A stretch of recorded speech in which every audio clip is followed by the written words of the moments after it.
دەزگای میدیایی کورسات پێینایە نێو 18 ساڵی تەمەنی.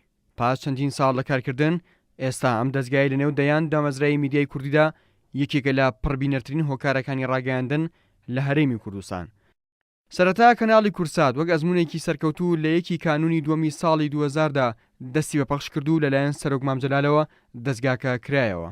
بەهۆی پەیامە نوێ و کاریگەرەکەیەوە هەرزوو کورسات بۆ جێگەی متمانەی بینەرانی، بەتایبەت کە کەناڵەکە پارێزگاری لە بنەما نیشتیمانی و نەتەوەیەکانی کردوتە پێشینەی کارەکانی و هەرەمەش وای کرد لە ماوەیەکی کەمدا ببێتە دەنگ و ڕەنگی هەمووان.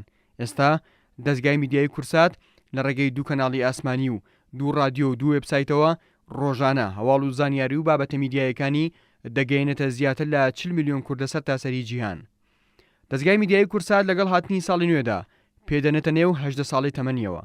ئەمە لە کاتێکدایە سەرڕایبوونی دایان کەناڵ و دامەزرای میدیایی بەردەوام کورسات بەهۆی جیاوازیەکەیەوە میوانی هەموو ماڵێکی کوردە و بۆتە بەشێکی گرنگ لە ژیانی ڕۆژانەی خێزانە کوردەکان لە ناوخۆ و دەرەی وڵات.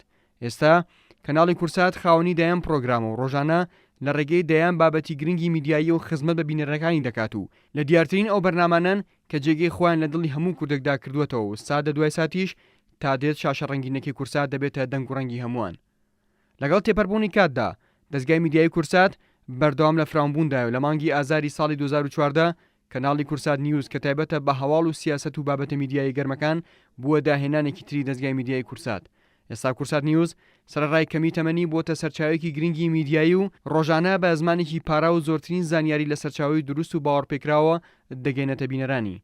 لەگەڵەوەشدا بەردەوام کەناڵەکە لە فراوانبووندایە و لە ڕێگەی پرۆگرامی نوێەوە دەیەوێت خزمەتی زیاتر بە بینەرەکانی بکات. رادیۆ دەنگی کورساتێکی ترە لە پرۆژە گرنگەکانی دەزگای میدیای کورسات و بە درێژایی 6 ساڵ رادیۆکە گۆرانی و میوزیکی ڕەسەنی کوردی بەگوێ بیسەراییدا دەدات. لە پاڵەمەشدا هەموو سەریکاتژمێرێک گرنگترین زانیاری و هەواڵە گرنگەکان بە بیسەرانی ڕادەگەیەنێت. هەموو ئەمانە ژوای کردووە رادیۆکە لە نێوان دەیان رادیۆ کوردیدا ببێتە دەنگی هەمووان. رادیۆی The Voice of کورساتیش داهێنانێکی تری دەزگای میدیای کورساتە. ئامانجیان پرۆژەیە لە پاڵپەخشکردنی ئاوازە بیانیەکاندا گەیاندنی هەواڵ و زانیارەکانی تایبەت بە هەرێمی کوردستانە بۆ کەسە بیانیانەی کە ساڵانێکە لە هەرێمی کوردستاندا دەژین. بۆهۆی ئەوەی رادیۆکە تەنها سەرچاوێکە لە کوردستان کە بە زمانی ئینگلیزی پەخش دەکات بۆتە ماڵێک بۆ هەموو ئەو بیانیانەی کە دوورن لە زێد و نیشتیمانی خۆیان. بەشی دۆبلاژێکی ترە لە پرۆژەکانی دەزگای میدیای کورسات و کاریان بەشە دۆبلاژکردنی هەموو ئەو زنجیرە دراما بیانیانەیە کە دەستگاکە بەلای و گرنگە و پێشکەشی بینەرەکانی دەکات.